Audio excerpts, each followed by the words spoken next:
नमस्कार, मैं हूं यमलेश वंजारी और आप देख रहे हैं मेरे साथ बालाघाट न्यूज़। महिलाओं के सम्मान, विश्वास और उनके प्यार के प्रति सहानुभूति को लेकर विश्व भर में अंतर्राष्ट्रीय महिला दिवस 8 मार्च को मनाया जाता है।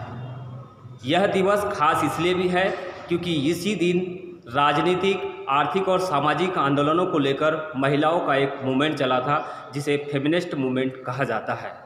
यूरोप हो, चाहे अमेरिका हो या भारतीय संदर्भ में बात करें तो फुले जी का पीरियड हो या फिर डॉक्टर अंबेडकर का पीरियड हो, हमने देखा है कि कई ऐसे महापुरुष और कई ऐसे विचारक हुए जिन्होंने महिलाओं के आंदोलन में अपनी भागीदारी निभाई है, उनके अधिकारों को लेकर संघर्ष भी किया है।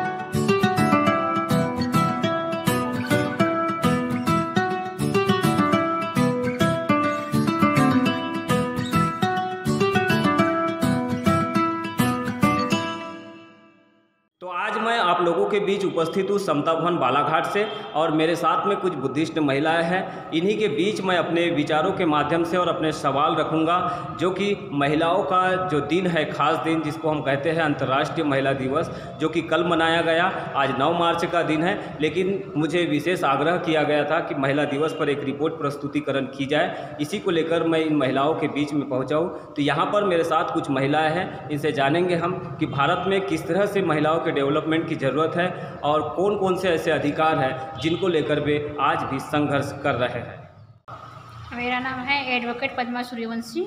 सूर्यवंशी मैडम, मैं जानना चाहूँगा कि भारत में अगर हम आज वर्तमान परिप्रेक्ष्य को देखें तो किस तरह के अधिकारों की भारत में ज़रूरत है, खास करके महिलाओं को लेकर। स्वतंत्र हुए भारत को तो 77 साल हो रहे हैं, किंतु महिलाओं को जो अधिकार, संवैधानिक अधिकार मिला है, वो अधिकार आज तक नहीं मिल पा रहा है। जैसे डॉक्टर भीमराव अंबेडकर जी ने संविधान में लिखा कि पैतृक संपत्ति में, पिता के भी संपत्ति में और पति की भी संपत्ति में, दोनों की संपत्ति में महिला का अधिकार है। किंतु अभी तक पिता की संपत्ति में और पति की मृत्यु होने पर पति के नहीं मिल पाता, उसके लिए भागा दौड़ी करना पड़ता है, कोर्ट का दरवाजा खटखटाना पड़ता है, पर अधिकार नहीं मिल पाता आसानी से। स्थानीय लेवल की बात करें तो हम देख रहे हैं कि चाहे मध्य प्रदेश शासन हो या भारत सरकार हो, हम देखते हैं कि वुमेन्स एम्पावरमेंट के नाम से मूवमेंट चलाया जाता है, महिला सशक्तिकरण। क्या महिलाएं आज भी सशक्त हो पाई है या नहीं, क्या लगता है आपको? एक्चुअली शासन के द्वारा जो योजना चलाई जाती है, किंतु वो योजना के तहत जो पढ़ी लिखी है, जिला स्त्री महिला है, वहाँ तक ठीक है, किंतु जो ग्रामीण स्तर की महिलाएं हैं और जो बहुत नीचे तबके की महिला जो ग्रामीण जंगलों में रहती है, उन तक योजना नहीं पहुँच पाती। तो ये थे पद्मा सूर्यवंशी मैडम, जो कि पेशे से एडवोकेट भी है। इन्होंने काफ़ी अच्छे विचार आप लोगों के बीच में महिला सशक्तिकरण से लेकर महिलाओं के जो अधिकारों का संघर्ष चल रहा है उसको रखे। हमारे बीच में और भी कुछ महिलाएं हैं। आपका नाम? सरिता ओके मैडम, मैं जानना चाहूँगा आपसे, हम जैसे प्राचीन का पीरियड देखते हैं, प्राचीन भारत का, तो उसमें बुद्ध का बहुत बड़ा नाम आता है कि उन्होंने महिलाओं को समानता दिलाने के काफ़ी प्रयास किए और अपने भिक्षुनी संघ में या भिक्षु संघ में जो होता था उनका संघ, उसमें उनको समान अवसर भी दिए। लेकिन हम आज भी देख रहे हैं कि पार्लियामेंट की अगर हम बात करें, इतना बड़ा ज़माना बदल गया, लेकिन पार्लियामेंट में आज भी महिलाओं को 50-50 आरक्षण नहीं मिला है। किस रूप में देखते हैं आप? आरक्षण में भी देखा जाए तो महिलाओं के लिए बताया तो जाता है कि आरक्षण है महिलाओं के लिए, लेकिन आज भी आरक्षण के ऊपर पूर्ण रूप से आरक्षण नहीं दिया जा रहा है। आज भी हमारे समाज में जो हमारे को बाबा साहब ने संविधान में दिया है कि जिनको SC ST OBC के हिसाब से हमको आरक्षण मिलना चाहिए, लेकिन वो हमें आज तक के नहीं मिल पाता है। बहुत कम 5% ही मुश्किल से हमको आरक्षण मिल पा रहा है, लेकिन इतना पूरा हमको 100% जो बाबा साहब ने हमें आरक्षण दिए हैं, उतना हमको आरक्षण मिल ही नहीं पा रहा है।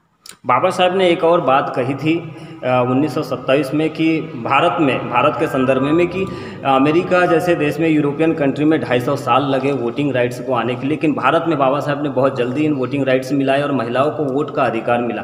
लेकिन इस अधिकारों पर ज़्यादा चर्चा नहीं होती है, चाहे मतदाता दिवस की बात करें या और भी। महिलाओं का जो परसेंटेज है वो काफ़ी कमतर दिखाई देता है, साथ साथ पुरुषों का भी कम रहता है, लेकिन आज भी इनमें अवेयरनेस नहीं आ रही वोटिंग के प्रति। तो आप इसको लेकर क्या कहेंगे? आजकल जो वोटिंग का है तो कहे सब लोग ऐसा है कि अपने वोट के महत्व को जानते ही नहीं हैं। ये सोचते हैं कि हमको वोट किसी को भी देना है, हमको जिताना है, लेकिन ये नहीं समझ पाते हैं कि हमारा को सही रूप से किसको प्रतिनिधित्व बनाना है, जो हमारे समाज के लिए, हमारे देश के लिए जो अच्छा काम करे उसी को अपना वोट का महत्व देना चाहिए और उसको वोट देना चाहिए, ना कि किसी को भी कि हम इसको सिर्फ वोट देना। कुछ लोग ये सोचते हैं कि हम वोट देकर अपना जो कर्तव्य है वो हटा दी, लेकिन अपने वोट को महत्व को समझना चाहिए कि हमारे एक वोट से कोई जीत सकता है, कोई हार सकता है, और हम सही प्रतिनिधित्व को चुन सकते हैं या गलत प्रतिनिधित्व को। लोग अपने वोट की जो बोलेंगे तो अपने वोट के महत्व को ही नहीं समझते हैं कि हम अगर से वोट जिसको दे रहे हैं तो हमारा प्रतिनिधित्व कैसा हो, हमारे समाज के लिए, हमारे देश के लिए कैसा काम करेगा आने वाला, उसको सोच के हमारे वोट को देना, हमारा वोट देना चाहिए, क्योंकि हमारा एक वोट भी बहुत कीमती होता है, जिसकी वजह से हमारे वोट को सभी लोगों को, सामाजिक ग्रामीण स्तर के हो चाहे नगरीय स्तर के हो, उनको बहुत सोच समझ के अपना वोट देना चाहिए, क्योंकि हमारा वोट बहुत कीमती होता है, बहुमूल्य है हमारा भी। क्या आपको लगता है भारत में जो महिलाओं को वोटिंग राइट्स मिला है, इसके बाद में महिलाओं ने बड़े लेवल पे या एक विस्तृत लेवल पे बड़ा बदलाव लाने का प्रयास किया है इस देश में? क्या आपको ऐसा समझ में आ रहा है कहीं? और अगर नहीं ला पाए हैं या बड़ा आंदोलन नहीं चला है तो इसमें क्या कमियां आपको लगती है, क्या कमी मानते हैं आप इसके पीछे? इसमें तो एक कमियां है कि हमें तो ऐसा लगता नहीं है कि हम लोग जो महिलाएं हैं वो अपने वोट का सही महत्व से वोटिंग देती हैं, और बदलाव अगर से आता तो अपना प्रतिनिधित्व वो सही चुनती हैं, और उनको तो सिर्फ गाइड किया जाता है कि आपको किसको वोट देना है। वो खुद अपने दिमाग से नहीं सोचती है कि हमारे को किसको देना है। उनको हमारे घर वाले या हमारे समाज के जो प्रधान होता है वो बता देता है कि आपको सिर्फ वोट इसी को देना है, तो उन्हीं को वे वोट देते हैं, लेकिन अपना विवेक से नहीं समझ पाते हैं कि हमको वोट किससे देना है। ये समझना चाहिए महिलाओं को कि हमको वोट किससे देना है, ना कि कोई प्रधान बोल रहे हैं, कोई भी बोल रहे हैं, उस पर ध्यान नहीं देना चाहिए। आज अंतर्राष्ट्रीय महिला दिवस पर हम ये चर्चा कर रहे हैं महिलाओं के अधिकार, गरिमा और विकास के लिए क्या ज़रूरत है आज देश में, और क्या संदेश देना चाहेंगे आज वुमेन्स डे पर आप? मैं ये संदेश देना चाहती हूँ महिला दिवस पर कि आज भी हमको समानता का अधिकार नहीं मिला है। हमें समानता का अधिकार तो हमें को संविधान में बाबा साहब ने दिए, लेकिन आज भी पुरुष प्रधान देश है, पर पुरुष आज भी हमको समानता का अधिकार नहीं देता है, चाहे वो जॉब में हो, चाहे घर के काम में हो, चाहे कि भाई बाहर जाना हो। कुछ महिलाएं अगर बाहर जाती हैं तो उन्हें एक पाबंदियाँ रहती है कि इस समय तक के इतने घंटे आपको बाहर रहना है, 6 बजे है या 5 बजे आपको लड़की हो चाहे महिला उसे घर में आना है। ये आज भी हमें स्वतंत्रता नहीं मिली है और ना ही समानता का अधिकार मिला है। ये तो ठीक है, लेकिन इसके लिए संघर्ष करना पड़ेगा, क्योंकि पुरुष तो चाहता ही नहीं कि महिलाएं संघर्ष करें। तो महिलाओं को किस तरह के संघर्ष की जरूरत है? महिलाओं को इस तरह संघर्ष की जरूरत है कि जितनी महिलाएं हैं, जो भी हमारे समाज की महिलाएं हैं, चाहे SC की हो, ST की हो, OBC की हो, माइनॉरिटी की हो, सारी महिलाएं एक होकर अपने जो अधिकारों के लिए एक साथ मिलकर लड़ें और संघर्ष करें, तभी हम अपने अधिकारों को हासिल कर सकते हैं। अगर हम चाहेंगे कि हम अकेले होकर ही हम कोई संघर्ष करेंगे तो हमें हमारे अधिकार नहीं मिल पाएंगे। हम ST सोचेगा या SC सोचेगा कि मैं अकेला ही संघर्ष करूं तो हमें अधिकार नहीं मिल पाएंगे, लेकिन तो सामूहिक संघर्ष की जरूरत, सामूहिक संघर्ष की जरूरत है हमें, और यही हमारा प्रयास है कि हम सामूहिक संघर्ष करें। तो ये थे उइके मैडम, जिन्होंने वोटिंग राइट से लेकर महिलाओं के अधिकार, विकास और गरिमा को लेकर एक बड़े आंदोलन की ज़रूरत बताई इस देश में, क्योंकि आज भी भारतीय संदर्भ में देखा जाए तो भारत में पुरुष प्रधान जो देश की संकल्पना है वही कारगर साबित हो रही। तो महिलाओं के अधिकारों का वायलेशन हो रहा है, हनन हो रहा है, इसी को लेकर इन्होंने अपनी बात रखी। हमारे बीच में और भी कुछ महिलाएँ हैं, आपका नाम मैं जानना चाहूँगा। ललिता रामटेके। रामटेके मैडम, आपसे मैं ये जानना चाहूँगा कि आर्टिकल 15 जो कि जेंडर डिस्क्रिमिनेशन की बात करता है, मतलब लिंग के आधार पर जो भेदभाव होता है उसकी बात करता है, क्या आपको लगता है भारत में जेंडर डिस्क्रिमिनेशन नहीं हो रहा है अभी वर्तमान परिप्रेक्ष्य में, या इसको और ज़्यादा मजबूत करने की ज़रूरत, क्या लगता है आपको? जी, मुझे लगता है कि इस देश में स्त्री पुरुष में समानता नहीं आई है और समानता की बहुत ज़रूरत है। पुरुष प्रधान देश है, उनकी पुरुष भी अपने जो लैंगिक सोच के सीमित दायरे से बाहर निकलेगा तो मुझे लगता है कि इस देश में स्त्रियों को समानता मिल सकती है। और ये समझे पुरुष कि स्त्री भी बराबर है, कि पुरुषों के बराबरी का अधिकार रखती है, क्योंकि उसमें संविधान में बाबा साहब ने तो अधिकार दे दिए है, लिख दिया है समानता का। लेकिन पुरुष प्रधान देश होने की वजह से जो माइंड उनका वास नहीं हुआ है अभी भी, वो यही समझता है कि स्त्री जो है कुछ ना कुछ कम है हमसे। तो इस वजह से महिलाओं को वो अपने बराबरी में नहीं समझता, 2006 समानता नहीं आई है जी 2006 में एक आंदोलन चला जो अफ्रीका से निकलकर सामने आया था और वो आंदोलन था मीटू आंदोलन। और 2018 में भारत में इसकी बड़ी चर्चा हुई और सोशल मीडिया पर ये काफ़ी हुआ। इसमें यौन उत्पीड़न है, लैंगिक उत्पीड़न के मामले जो सामने आते रहे, लेकिन ये आंदोलन अभी दब सा गया है। क्या लगता है भारत में ऐसा हो रहा है, ज़रूरत है ऐसे आंदोलनों की आज भी? क्या यौन उत्पीड़न कम हुआ है या ऐसे आंदोलन की ज़रूरत है जिसके माध्यम से इनकी रोकथाम की जा सके? क्या लगता है आपको? जी मीटू आंदोलन एक अच्छा आंदोलन था जो महिलाओं के साथ, जो चाहे हम कहीं राजनीतिक क्षेत्र में देखो या सामाजिक क्षेत्र में देखो या अन्य क्षेत्रों में देखते हैं, जो ऑफिशियल महिलाएं होती हैं उनके साथ में यौन उत्पीड़न होता है, तो ये आंदोलन चलाने की सख्त आवश्यकता है। क्योंकि अभी तक के हम देखते हैं कि बहुत से बलात्कार हो रहे हैं, महिलाएं अभी भी सुरक्षित नहीं है, लड़कियां घर से बाहर जाती है तो ये सोचना पड़ता है उनके लिए, क्योंकि ये कानून में तो आया है लेकिन उसके ऊपर अभी अमल नहीं किया जा रहा है।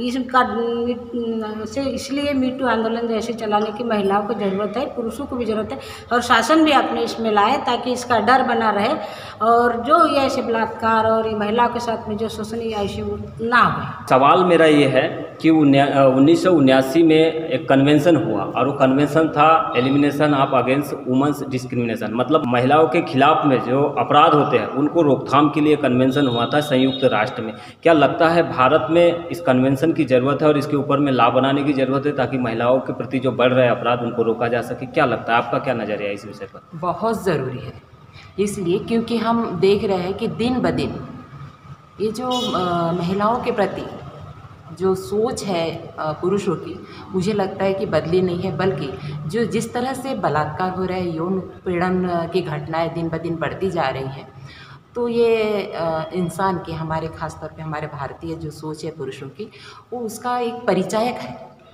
कि आज भी स्त्री को कहीं ना कहीं अपने से बहुत कमज़ोर मापा जा रहा है। और बड़ी दुख की बात तो ये है कि स्त्री को आज भी सिर्फ एक वस्तु समझा जाता है। जहाँ तक देखिए छोटी सी बच्ची से लेके बड़े स्तर तक की बुजुर्ग महिला तक की भी इज्जत यहाँ पे सुरक्षित नहीं है। तो ऐसे अपराधों को रोकने के लिए, ऐसे अपराधों की रोकथाम के लिए किस तरह की ज़रूरत आपको महसूस हो रही है अगर देश में एक बुद्धिजीवी महिला होने के नाते? क्या लगता है? सबसे पहली बात तो मैं ये कहूँगी कि सख्त कानून हो, उसके ऊपर अमल हो। सिर्फ कानून बनाने से कुछ नहीं होता। जी बिल्कुल, उसके ऊपर कानून तो बहुत सारे बन रहे हैं, बहुत सारे बन रहे हैं, लेकिन उसके ऊपर अमल होना बहुत ज़रूरी है। लेकिन सिर्फ कानून बनाना तो खैर गवर्नमेंट का काम है, उन्होंने कानून बना दिया, लेकिन इसको जहाँ तक हम सबका भी फ़र्ज़ बनता है, जिम्मेदारी बनती है कि उसको किस तरह से हम लें। जिस तरह से कि यदि पुरुष की बात करें तो ज़रूरी है कि इस हर घर में एक माँ अपनी बेटी को ये भी सिखाए, जिस तरह से बेटी को सिखाती कि बेटा आप घर से बाहर ज़्यादा देर तक के घूमे नहीं, बहुत देर तक के बाहर रह कर के लौटे नहीं, तो बेटे को भी सिखाए कि वो एक किसी की बेटी है जिनके साथ में आप कर रहे हो बलात्कार या जिस तरह से छेड़खानी, ये एक बुरी बात है। तब जाकर कहीं ना कहीं ये कानून बनाना सक्सेस होगा।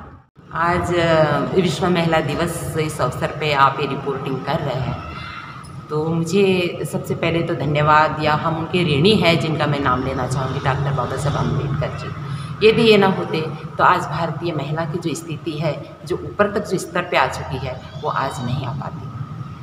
इसलिए उनका मैं धन्यवाद भी देती हूँ। और एक मैसेज मैं एक नारी समाज को मैं देना चाहती हूँ, चूँकि मैं एक कवित्री हूँ, इसलिए मैं 4 पंक्तियों के माध्यम से अपनी बात कहना चाहती हूँ। जी बिल्कुल, स्वागत है। एक मैसेज है मेरा कि खामोश बैठ मत तू, खामोश बैठ मत तू अपने हर सवाल का जवाब ला, खामोश बैठ मत तू हर सवाल का जवाब ला, और अब तलक बहे जो उन अश्कों का हिसाब ला।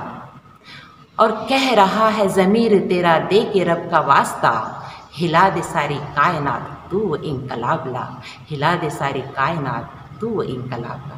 यही मैसेज है मेरा कि सारी महिलाएं, उनके अंदर एक ताकत, इतनी शक्ति है कि वो किसी भी तरह से पुरुष से 1% भी कम नहीं है। वो अपने अंदर की शक्ति को जागृत करे और अपने अधिकार के लिए वो लड़े आगे।